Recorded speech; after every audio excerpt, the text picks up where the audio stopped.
Bonjour à tous.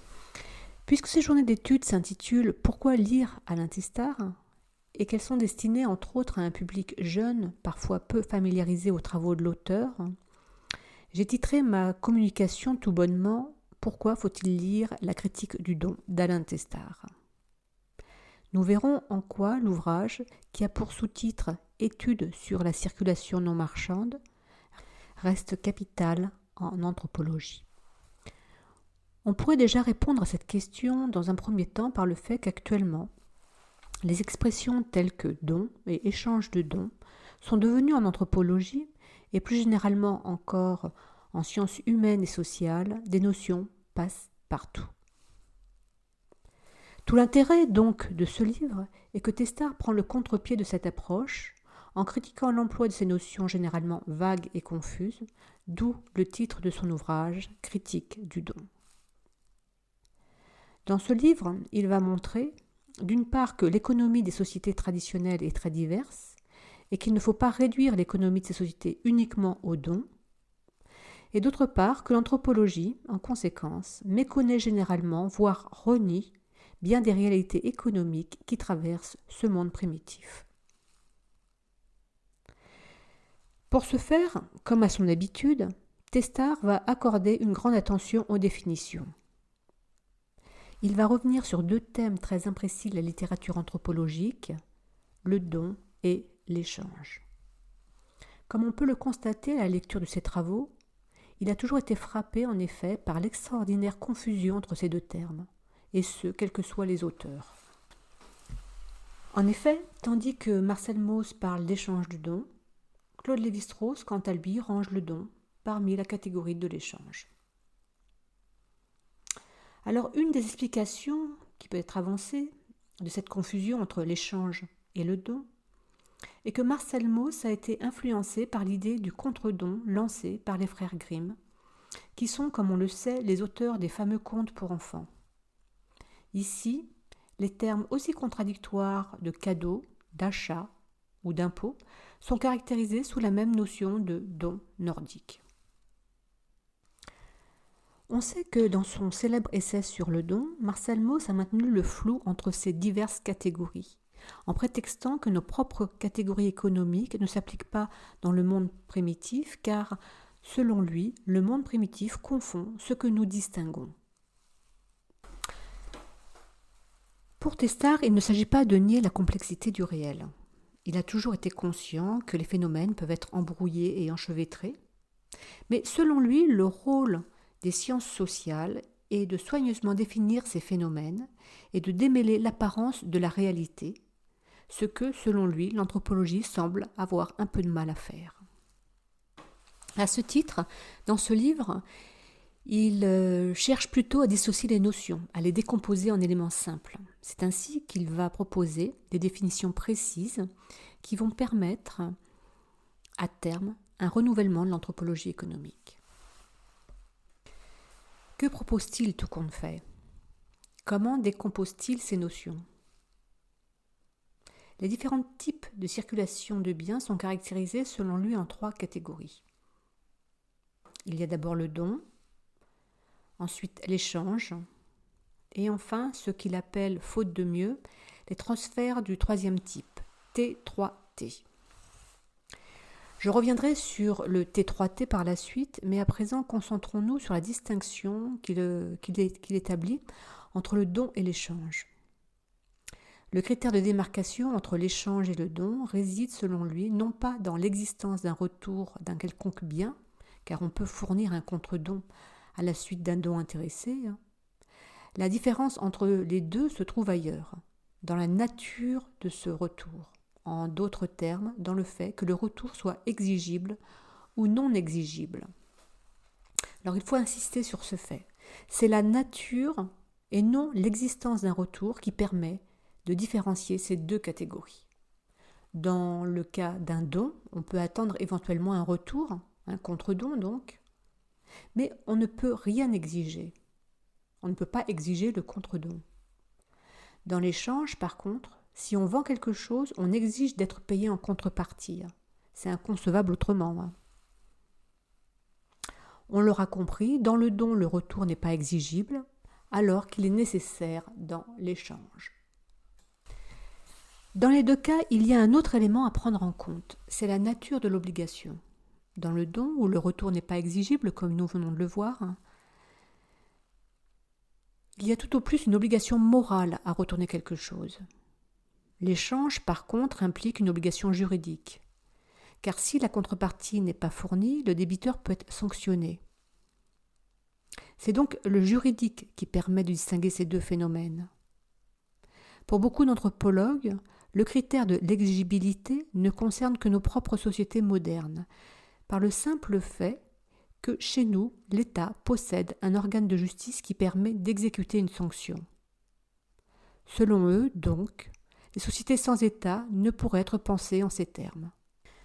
Pourtant, comme nous allons le voir, ce sont dans ces sociétés non étatiques que l'on peut observer qu'en cas de dette, le créancier peut user de la force pour récupérer son dû. Dans bien des sociétés non étatiques, on peut constater effectivement une obligation juridique à rendre une contrepartie. Mais nous y reviendrons. On peut dire que le premier apport majeur de ce livre est lié à la notion d'exigibilité, ce qui a permis en quelque sorte à Testard de sortir le don de l'ombre de Mauss. Un autre apport du livre, tout aussi majeur, est celui qui porte sur le clivage entre l'échange marchand et l'échange non marchand. Comme on le voit sur ce premier tableau, généralement les anthropologues distinguent l'échange non marchand par opposition à l'échange marchand. Et lorsqu'ils parlent d'échange non marchand, ils l'assimilent au don. L'échange non marchand devient ainsi synonyme de l'échange de dons, de l'échange cérémoniel, de l'échange généralisé ou restreint, de l'échange symbolique. Pour Testard, comme on peut le voir sur ce second tableau, l'échange non marchand est une sous-catégorie de l'échange. L'échange non marchand ne relève donc pas du don, comme Mauss l'avait suggéré, mais de l'échange. Suivant la définition de Testard, dans l'échange non marchand, la contrepartie est exigible. Et si la contrepartie n'est pas fournie, le débiteur peut être tout autant sanctionné. Prenons quelques exemples pour illustrer cette idée d'exigibilité au cours d'un échange non marchand. Je prendrai l'exemple des Henga, des Hautes-Terres de Nouvelle-Guinée, sur lequel j'ai personnellement travaillé. Les Henga ont une festivité du nom de Ti, où des porcs et des coquillages circulent entre des partenaires d'échange. Lors de ces festivités, tout individu qui reçoit un bien d'une autre personne est plus tard dans l'obligation de lui rendre au moins un bien de même valeur. Dans le cas où un partenaire d'échange ne s'acquitte pas de sa dette, le créancier a plusieurs manières d'exiger son dû. Il peut y recourir soit par la force en saisissant lui-même les biens du fautif, par exemple, lors d'une festivité, un partenaire peut aller arracher par la force les porcs du débiteur qui sont attachés à un pieu, soit, si cela est plus sérieux, au moyen d'un combat armé. Cette exigibilité s'observe également dans certaines prestations comme celles qui sont liées au mariage. Dans le cas où les parents de la mariée ne reçoivent pas les biens nécessaires à la validation du mariage, ces parents disposent eux aussi de plusieurs moyens pour pouvoir obtenir leur dû. Ils peuvent organiser la fuite de leur fille jusqu'au moment où leur dû leur sera fourni. Ils peuvent saisir les biens correspondant à la dette chez le débiteur. Ils peuvent lancer un combat armé contre le débiteur ou encore recourir à la sorcellerie. On voit bien ici qu'il ne s'agit pas de don, car dans le don, on ne peut recourir ni à la violence ni à la force. C'est inconcevable. Pour cerner au mieux cet échange non marchand, voyons à présent en quoi il se différencie de l'échange marchand. Qu'est-ce qui distingue tout compte fait ces deux échanges ? Comme on peut le voir sur ce tableau, il y a une correspondance entre ces deux échanges. Tant dans l'échange marchand que non marchand, le retour est exigible. Dans ces deux cas, donc, le débiteur doit s'acquitter de sa contrepartie. Ajoutons que dans ces deux types d'échanges, la notion de valeur d'un bien est tout autant réelle. Malgré ces similitudes, il y a cependant une spécificité de l'échange non marchand. Cet échange s'établit non pas entre des individus qui entretiennent des rapports strictement économiques comme chez nous, mais entre co-échangistes qui ont entre eux des rapports personnels. Nous savons que dans l'échange marchand, seule la chose échangée compte. Cet échange n'implique pas de lien social préalable entre le vendeur et l'acheteur. Ils n'ont pas besoin d'entretenir obligatoirement de relations entre eux pour échanger. Dans l'échange non marchand, par contre, ce sont les relations interpersonnelles qui permettent l'échange de biens. Il faut d'abord entrer dans une relation personnelle et durable avec autrui pour pouvoir échanger. Ce peut être un parent, un affin ou une autre personne plus éloignée. En Mélanésie, par exemple, ces partenaires d'échange entretiennent des liens d'amitié plus ou moins importants. Il y a entre eux en effet des devoirs. Ils ne peuvent pas témoigner l'un contre l'autre. Ils ne peuvent pas marchander entre eux. Mais ils se doivent, par exemple, une assistance mutuelle en cas de guerre et doivent s'aider, parfois, dans les travaux domestiques. En définitive, dans l'échange non marchand, ce sont les rapports personnels d'amitié qui prédominent. Autrement dit, la spécificité de l'échange non marchand est qu'il met en jeu des rapports sociaux autres que ceux qui sont strictement liés à la vente. Mais insistons sur le fait que cet échange entre partenaires, cet échange non marchand, n'en reste pas moins une transaction en tant que telle. Au bout du compte, pour Testard, c'est cette situation, ces rapports personnels entre co-échangistes qui donnent lieu à une illusion. Selon lui, en effet, si l'anthropologie parle si souvent de dons et de contre-dons, c'est que l'échange non marchand prend l'apparence d'échange de dons. Déjà dans son essai d'épistémologie, il évoque la question de l'apparence. Et à ce titre, prenez l'exemple de l'optique. Quand on plonge un bâton dans l'eau, il semble cassé. Mais ce phénomène n'est qu'une pure illusion d'optique. Cette brisure n'est qu'une apparence. Pour lui, il en va de même dans le monde social. Il y a des réalités et des apparences, et les apparences sont nombreuses. L'explication qu'il en donne est que dans l'échange non marchand, ce sont ces relations personnelles qui empêchent que les choses échangées commandent entièrement la relation d'échange. Les partenaires, en quelque sorte, font tout pour éviter que les choses échangées occupent trop le devant de la scène.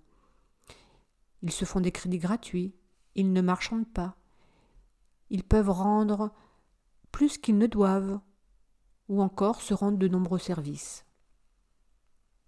En définitive, toutes ces pratiques sont là pour dissimuler qu'il s'agit d'un échange, qu'il s'agisse d'une transaction. C'est ainsi que les échanges sont déguisés en dons, ce qui permet de faire oublier, d'une part, qu'il existe une valeur entre les choses, et d'autre part, que l'exigibilité de la contrepartie est de rigueur. En d'autres termes, ce sont les relations personnelles qui font disparaître la réalité de l'échange derrière la fiction du don. Maintenant que nous avons distingué le don de l'échange, que nous avons distingué l'échange marchand et l'échange non marchand, et que nous avons compris qu'en bien des lieux le don n'est qu'une illusion, voyons à présent un autre phénomène qui était souvent confondu avec le don. Il s'agit de ce que l'auteur appelle, faute de mieux, le transfert du troisième type, T3T. Testard définit ce dernier transfert comme une cession exigible sans aucune réciprocité et sans aucune contrepartie en retour. Comme on peut le voir sur ce schéma, c'est parce qu'il n'y a pas de contrepartie, pas de réciprocité, c'est-à-dire pas de retour, qu'il a souvent été confondu avec le don. Pourtant, il n'a rien à voir avec le don, car il s'agit de paiement impératif sans contrepartie. Dans bien des sociétés primitives, on retrouve souvent ces paiements obligatoires entre parents. C'est le cas, par exemple, lors de la naissance d'un enfant ou au cours de funérailles, où certains parents doivent fournir impérativement des biens à d'autres membres de leur famille. Ne pas les fournir aux bénéficiaires est considéré comme une faute ou une agression qui peut déclencher généralement des actes de sorcellerie, voire parfois des conflits armés. Il faut insister ici sur le fait qu'on pense souvent que ce qui circule au sein de la parenté relève du partage ou du don. alors que la parenté est généralement le lieu ordinaire de relations de dépendance qui obligent à des paiements impératifs. Ces paiements impératifs, dénommés donc T3T par Testard, ne concernent pas uniquement la parenté. La vie sociale en est truffée. Par exemple, ils sont fournis comme dédommagement en cas d'adultère, en cas de rupture de tabou, en cas d'inceste, ou encore pour avoir prononcé un nom interdit, ou encore pour d'autres transgressions. On les fournit également à la suite d'un combat armé pour compenser un guerrier, mort ou blessé. Dans certaines sociétés hiérarchisées, que certains appellent chefferies, ils sont remis à des dignitaires du seul fait de leur position honorifique. Ailleurs, plus proche de nous, dans les sociétés féodales, il y a le cheuvage, qui était payé uniquement par le serf du fait de son état de dépendance envers un suzerain. Chez nous aussi, il y a l'impôt, que nous devons payer impérativement, du fait de notre dépendance à l'État. Comme l'impôt, ces autres paiements que je viens de citer sont impératifs et pareillement exigibles. On ne peut y déroger.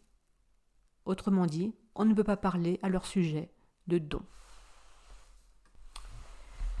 Pour conclure, disons qu'avec ce livre, on est loin de l'image idyllique du bon sauvage que beaucoup d'anthropologues tentent de nous présenter. Le don peut exister dans bien des sociétés, mais il y a aussi d'autres formes de circulation non marchande. L'échange non marchand et le T3T existent tout autant, et tous deux imposent des paiements obligatoires et contraignants. Dans bien des sociétés, ces paiements obligatoires sont nombreux. Par exemple, on doit payer son mariage, acheter un droit d'entrée dans une association, acheter le droit de chanter ou de porter des insignes, payer des services, indemniser certaines victimes, rembourser un crédit, payer ses amendes ou encore faire face à ses obligations parentales. Tous ces paiements obligatoires ont de nombreuses conséquences. Ils peuvent générer par exemple des dettes exigibles qui conduisent généralement à des formes de dépendance plus ou moins importantes. Et lorsque ces dettes s'avèrent insolvables, cela peut parfois conduire à des formes de dépendance extrêmes, comme l'esclavage pour dette, le gager pour dette, la vente de soi pour dette, comme dans certaines sociétés d'Asie et d'Afrique. En définitive, penser que la générosité serait l'apanage des sociétés primitives constitue, pour Testard, un véritable obstacle épistémologique. Pour lui, l'idée rousseauiste du bon sauvage est un obstacle tout aussi important que celui déjà dénoncé à juste titre par l'anthropologie, l'ethnocentrisme ordinaire. Comme il me reste un peu de temps, je voudrais revenir sur une des formes d'échange non marchand, celle des prestations matrimoniales. L'anthropologie parle souvent de dons de femmes lors du mariage, alors que souvent ces femmes sont cédées contre des biens matériels importants, notamment des fers de lance, des gongs, des animaux comme des buffles, des coquillages, des dents de porc, etc. Il y a un mode de mariage qui est assez courant dans le monde, il s'agit du prix de la fiancée. Dans ce type de mariage, le mari n'achète pas la femme, sinon celle-ci serait une esclave. Cependant, tout comme on peut acheter la force de travail d'un salarié dans les sociétés contemporaines, lors d'un mariage, le mari achète quelque chose en la femme. Il achète le droit d'usage du corps de la femme. Généralement, le mari achète l'exclusivité sexuelle sur elle et le droit d'attacher les enfants à son groupe. Par exemple, en Mélanésie, chez les Melpa, les biens fournis lors du prix de la fiancée sont explicitement appelés le vagin de la femme. Le prix de la fiancée peut être qualifié comme un échange non marchand. Ce transfert n'a rien à voir avec le don, car comme nous l'avons vu dans le cas des Enga déjà cités, si le paiement n'est pas fourni, les parents de la mariée ont plusieurs moyens pour récupérer leur dû. Ils peuvent organiser la fuite de leur fille, saisir eux-mêmes les biens dus, lancer des combats armés, recourir à la sorcellerie. Dans de nombreuses sociétés d'Asie, du Sud-Est ou d'Afrique, l'obligation de payer peut devenir un véritable problème, puisque le fiancé débiteur peut voir son statut se transformer en esclave et devenir un esclave pour dette. Voilà. Pour ceux qui souhaitent approfondir ce sujet, voici quelques livres d'Alain Testard. Je vous remercie de votre attention.